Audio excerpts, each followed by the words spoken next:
ในช่วงเดือนที่ผ่านมามีข่าวสำคัญในวงการธุรกิจคือรายงานผลประกอบการของ2บริษัทยักษ์ใหญ่คือ Netflix และ Meta โดยมีตัวเลขที่น่าสนใจมากครับคือผลกำไรของ Netflix นั้นสูงถึง 1.6 พันล้านดอลลาร์โดยเพิ่มขึ้นสูงถึง 20%จากปีที่ผ่านมาส่วนหนึ่งคาดว่าเกิดจากการปรับเปลี่ยนรูปแบบของแพ็กเกจจึงส่งผลให้มีสมาชิกใหม่เพิ่มขึ้นมากถึง 9 ล้านคนในเวลาสั้นๆ และอีกบริษัทหนึ่งที่น่าสนใจคือ Meta หรือที่เรารู้จักกันในนามผู้ให้บริการโซเชียลมีเดียที่ชื่อว่า Facebook ทาง Meta นั้นมีรายได้เพิ่มขึ้นไม่น้อยเช่นกันคือเพิ่มสูงขึ้นถึง 24%และยังมีค่าใช้จ่ายที่ลดลง 7%ทำให้มีกำไรเพิ่มขึ้นเป็น 2 เท่า แต่วันนี้เราจะมาพูดถึง Netflix กันครับ พร้อมแล้วไปต่อกันเลยครับ ในวันนี้เมื่อปีที่แล้วหากเรามองย้อนกลับไปเมื่อช่วงปีที่ผ่านมาสถานการณ์ของ Netflix ก็ไม่สู้ดีนักเพราะสูญเสียสมาชิกผู้ใช้งานไปมากถึงควอเตอร์ละ1ล้านคนซึ่งส่งผลให้มูลค่าในตลาดหุ้นของ Netflix ลดลงไปถึง 75%ซึ่งหุ้นของ Netflix กลายเป็นหุ้นที่มีผลประกอบการแย่ที่สุดในดัชนี S&P 500แต่1ปีต่อมาคือในเดือนตุลาในปี 2023 นี้ทาง Wall Street กลับกล่าวชื่นชม Netflix ว่าได้เติบโตได้อย่างสวยงามสวนกระแสธุรกิจอื่นๆในตลาดหุ้นของสหรัฐอเมริกาแต่เรื่องนี้ไม่ใช่เรื่องใหม่สำหรับบริษัทแบบ Netflix เพราะจุดเริ่มของพวกเขาคือบริษัทให้เช่า DVD ซึ่งในยุคนั้นยังเป็นการจัดส่งแผ่น DVD ให้เช่าผ่านการส่งไปรษณีย์อยู่เลยแต่ Netflix ก็ได้ปรับตัวและพัฒนาตัวเองอย่างต่อเนื่องอย่างไม่หยุดหย่อนในธุรกิจให้เช่าแผ่น DVD จนปัจจุบันกลายเป็นแพลตฟอร์มสตรีมมิ่งคอนเทนต์ออนไลน์ที่ยิ่งใหญ่ที่สุดและกลายเป็นผู้เล่นคนสำคัญในฮอลลีวูดอีกด้วยซึ่งปัจจุบัน Netflix นั้นส่งอิทธิพลไม่แพ้บริษัทยักษ์ใหญ่อื่นๆไม่ว่าจะเป็น Apple Amazon หรือแม้กระทั่ง Google และ Netflix ได้เติบโตขึ้นมากจนมาเขย่าบัลลังก์ของ Disney Discovery และบริษัทอย่าง Paramount อีกด้วยและยังมีมูลค่าของบริษัทสูงมากเท่ากับ3บริษัทข้างต้นรวมกันซะอีกครับเคยมีการทำนายโดยนักวิชาการท่านหนึ่งไว้ว่าการนัดหยุดงานของนักเขียนบทในสังกัด Netflix นั้นจะเป็นประโยชน์กับบริษัทมากกว่าที่จะส่งผลกระทบแย่ๆเพราะการนัดหยุดงานที่ผ่านมานั้นกลับกลายเป็นการลดค่าใช้จ่ายของทาง Netflix ลงและยังไม่ส่งผลกระทบใดๆกับสมาชิกผู้ใช้งานอีกด้วยเพราะทาง Netflix เองมีคอนเทนต์ที่ฝังรากลึกและเป็นคอนเทนต์น้ำดีที่สามารถดูได้เรื่อยๆโดยไม่มีวันหมดอายุต่างจากคอนเทนต์ประเภทข่าวหรือรายการสัมภาษณ์ที่ต้องสร้างให้สดใหม่อยู่เสมอเท่านั้นนอกจากผลกำไรที่เพิ่มสูงขึ้นถึง 20% แล้วทาง Netflix ยังคาดว่าจะมีแคชโฟลในระบบสูงขึ้นถึง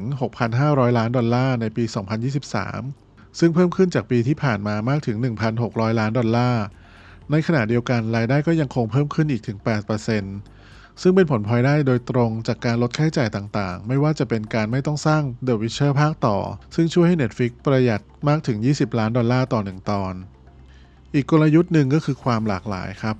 การกระจายความเสี่ยงคือเกราะเคฟลาร์แบบหนึ่งที่ป้องกันเราจากอันตรายทางการเงินที่อาจเกิดขึ้นได้มันเป็นกลยุทธ์ที่ลดโอกาสเสี่ยงต่างๆที่อาจเกิดขึ้นแม้มันจะทำให้มีโอกาสลดผลกำไรลงบ้างก็ตาม Netflix เองก็ใช้กลยุทธ์แบบนี้เหมือนกันครับโดยทาง Netflix เองก็ลงทุนด้านกระจายความเสี่ยงไปพอสมควรโดยเฉพาะการผลิตคอนเทนต์ที่เป็นสากลคือรับชมได้โดยสมาชิกทั่วโลกโดย Netflix ได้กระจายการผลิตคอนเทนต์ไปยังภูมิภาคต่างๆทั่วโลกเช่นเอเชียเนี่ยก็ลงทุนไปมากถึง 2,000 ล้านดอลลาร์ทางยุโรปลงทุนไปมากถึง 4,000 ล้านดอลลาร์ซึ่งส่งผลดีให้ Netflix ไม่ต้องกังวลว่าจะไม่มีคอนเทนต์ใหม่ๆป้อนเข้ามาในระบบนอกจากนี้ Netflix เองยังกระจายความเสี่ยงเพิ่มเติมด้วยการซื้อลิขสิทธิ์จาก NBC Universal อีกด้วยเพื่อให้ได้สิทธิ์การนำซีรีส์ต่างๆมาฉายบนแพลตฟอร์มตัวเองเพิ่มขึ้นมาต่ออีกหนึ่งกลยุทธ์นะครับคือการปรับตัวครับ Netflix นี่เก่งมากๆในด้านนี้นะครับสิ่งมีชีวิตที่เอาตัวรอดไม่ใช่แค่เพียงเพราะแข็งแรงหรือเร็วที่สุดแต่เพราะสามารถปรับตัวได้ดีที่สุดบริษัทที่มีมูลค่าสูงสุดในโลกทั้งหมดมีสิ่งหนึ่งที่เหมือนกันพวกเขาสร้างชั้นของนวัตกรรมขึ้นมาทับการลงทุนที่ทำโดย Venture Capital ชั้นนำในประวัติศาสตร์นั่นคือรัฐบาลสหรัฐอเมริกา Apple ใช้ GPS จาก DARPA เพื่อสร้าง iPhone Facebook สร้างแอปบนบริการโฮสติ้งที่รัฐบาลสนับสนุนที่เรียกว่าอินเทอร์เน็ตและ Netflix เช่นเดียวกับ Amazon ใช้ประโยชน์จากแพลตฟอร์มการจัดจำหน่ายเนื้อหาที่ใหญ่ที่สุดของประเทศคือระบบไปรษณีย์ของสหรัฐอเมริกาเพื่อส่ง DVD ทางไปรษณีย์ณ ปัจจุบันการส่ง DVD ทางไปรษณีย์อาจจะฟังดูไม่ฉลาดหรือไม่ทันสมัยเท่าไหร่แล้วแต่มันเป็นธุรกิจที่ดีของบริษัทที่เปิดตัวในปี 1997 ที่ผ่านมาและมันนำพาไปสู่การเป็นบริษัทมหาชนในปี 2002 และมีรายได้มากถึง 1,000 ล้านดอลลาร์ในปี 2006 โดยการแก้ที่เพนพอยต์คือการเช่าวิดีโอที่คนมักจะลืมหรือไม่สะดวกเวลาส่งคืนซึ่ง CEO ของ Netflix หรือคือคุณ Reed Hastings ได้เลือกที่จะหยุดและถอยจากการลงทุนแบบเดิมๆปรับตัวมาใช้การสตรีมมิ่งแทนและยังรู้ว่าการลงทุนหลากหลายพันล้านดอลลาร์นี้จะทำให้ DVD เป็นสิ่งล้าสมัยไปเลยและในปี 2007 ที่ผ่านมานั้น Netflix ได้เริ่มให้บริการวิดีโอสตรีมมิ่งออนไลน์ขึ้นมาบนโลกใบนี้นอกจากการเป็นสตรีมมิ่งแพลตฟอร์มแล้ว Netflix เองยังผันตัวมาเป็นผู้ผลิตเนื้อหาเองซะอีกด้วยซึ่งณเวลานั้นในปี 2011 Netflix เองต้องแข่งขันกับยักษ์ใหญ่ระดับโลกไม่ว่าจะเป็น Universal, Paramount, Warner Brothers, Disney และ Sony หรือที่รู้จักกันในวงการฮอลลีวูดว่าคือ Big Five โดย Netflix ลงทุนกับ Original Content ในปีแรกไปมากถึง 2,000 ล้านดอลลาร์และหนึ่งในซีรีส์ Netflix Original แรกๆของพวกเขาคือเรื่อง House of Cards ซึ่งได้รับการเสนอชื่อเข้าชิง Emmy Award ถึง 33 ครั้งและ Golden Globe ถึง 8 ครั้งกลยุทธ์ต่อมานะครับคือการมองระหว่างโอกาสและปัญหาปีเตอร์ ดรักเกอร์เคยได้พูดไว้ว่าเราควรลงทุนในโอกาสไม่ใช่ปัญหาซึ่งเรื่องนี้ไม่มีใครทำได้ดีเท่า Netflix อีกแล้วบริษัทนี้เคยมีปัญหาที่ชัดเจนเพราะพวกเขาเสียเงินหลายร้อยล้านทุกปีแต่ Netflix รู้ว่าการลงทุนหนักในการผลิตคอนเทนต์คือจุดแข็งของพวกเขาถูกมองว่าเป็นบริษัทเทคโนโลยีจึงลงทุนไปมหาศาลและแม้จะขาดทุนแต่ก็ยังเติบโตต่อไปอยู่ดีในปี 2015 Netflix มีกระแสเงินสดติดลบ840ล้านในปี 2017 เป็นลบ 2,000 ล้านและ 2 ปีต่อมาติดลบถึง 3,000 ล้านการลงทุนอย่างหนักหน่วงเช่นนี้เป็นจุดเด่นของ Netflix พวกเขาใช้เงินลงทุนเป็นอาวุธกรุยทางโดยเฉพาะกับการลงทุนผลิตเนื้อหาแบบ Netflix Original ซึ่ง Netflix นั้นได้ลงทุนไปในส่วนนี้มากถึง 18,000 ล้านดอลลาร์และในปัจจุบันในขณะที่บริษัทสื่อดั้งเดิมอื่นๆไม่กล้าลงทุนมากขนาดนี้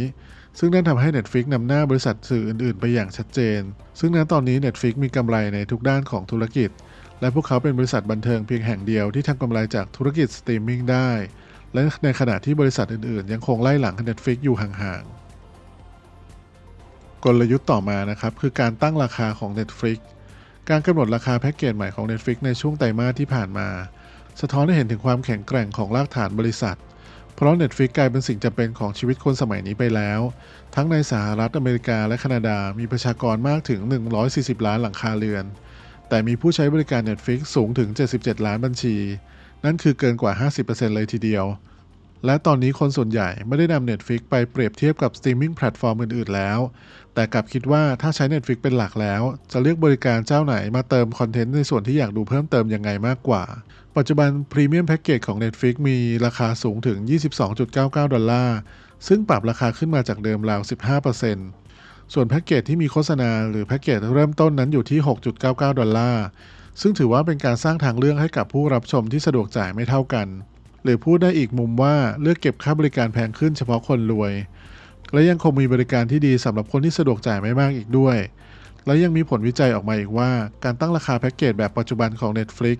นั้นมีแพ็กเกจที่คุณภาพต่ำกว่าให้เป็นทางเลือกหรือหมายถึงแพ็กเกจที่มีโฆษณานั้นกลับกลายเป็นตัวผลักดันให้สมาชิกส่วนหนึ่งยอมจ่ายแพงขึ้นไปเลือกพรีเมียมแพ็กเกจแทนเพราะไม่อยากทนดูโฆษณาซึ่งนั่นก็เป็นตัวช่วยให้ Netflix มีรายได้เพิ่มขึ้นอีกทางหนึ่งมาถึงหัวข้อสุดท้ายนะครับคือคู่แข่งที่แท้จริงของ Netflix ในปัจจุบันตอนนี้สิ่งที่จะมาขวางทาง Netflix ได้ก็คือ TikTok และก็ YouTube TikTok คือบริษัทยักษ์ใหญ่จากจีนที่กำลังดึงดูดความสนใจโดยเฉพาะจากวัยรุ่นจากบริการสตรีมมิ่งอื่นๆและในไตรมาสที่ผ่านมาทำรายได้ไปมากถึง 25,000 ล้านดอลลาร์หรือ 25,000 ล้านดอลลาร์นั่นเองซึ่งตัวเลขนี้เพิ่มสูงขึ้นถึง 34% จากปีที่แล้วแต่ YouTube เองก็เป็นอันตรายกับ Netflix ไม่แพ้กันแม้ Netflix จะพูดถึงมันในจดหมายผู้ถือหุ้นแบบเบาๆว่าความจริงแล้วอาจจะไม่น่ากังวลมากโดย Netflix ได้พูดไว้ว่าเรามีส่วนแบ่งเวลาดูทีวีในสหรัฐมากกว่าสตรีมมิ่งอื่นๆทุกเจ้ายกเว้น YouTube นี่เหมือนเป็นการโอ้อวดแต่จริงๆแล้วมันไม่ใช่เพราะ YouTube คือบริการสตรีมมิ่งที่คนยังนิยมมากที่สุดอยู่ในปัจจุบันเป็นยังไงกันบ้างครับกับกลยุทธ์ต่างๆของ Netflix ในปี 2023 ที่วันนี้นำมาเล่าสู่กันฟังและนี่คือการเดินทางในโลกแห่งความบันเทิงที่ไม่หยุดนิ่งจากบริการที่ให้บริการส่ง DVD ไปจนถึงการเป็นผู้นำในอุตสาหกรรมสตรีมมิ่งNetflix ได้แสดงให้เห็นถึงการปรับตัวอย่างไม่หยุดยั้งและความเป็นผู้นำที่ไม่สะทกสถานไม่ว่าจะเป็นการแข่งขันกับแพลตฟอร์มชั้นนำต่างๆหรือการเปลี่ยนแปลงรูปแบบธุรกิจที่กล้าหาญและแม้จะมีการแข่งขันที่รุนแรงจากผู้เล่นหน้าใหม่อย่าง TikTok และแพลตฟอร์มวิดีโอชั้นนำอย่าง YouTube แต่ Netflix เองก็ยังคงเป็นผู้เล่นหลักในวงการนี้การเพิ่มราคาสมาชิกและการให้บริการที่หลากหลายยิ่งขึ้นทำให้ Netflix ไม่เพียงแต่เป็นบริการสตรีมมิ่งที่ผู้คนเลือกใช้ แต่ยังเป็นแพลตฟอร์มที่เปลี่ยนแปลงวิธีการรับชมและเสพเนื้อหาผ่านซีรีส์และภาพยนตร์ต่างๆของผู้คนในยุคปัจจุบันต้องขอบคุณเพื่อนๆทุกคนที่ร่วมเดินทางไปกับเราในวันนี้หวังว่าทุกคนจะได้ความรู้และแรงบันดาลใจจากเรื่องราวของ Netflix ฝากติดตามเราต่อในตอนถัดๆไปได้ทุกเช้าวันจันทร์พุธศุกร์วันนี้ผมนิววีระชัยขอลาไปก่อนฝากกดไลค์กดแชร์และกด Subscribe เพื่อเราจะได้พบกันบ่อยๆนะครับสวัสดีครับ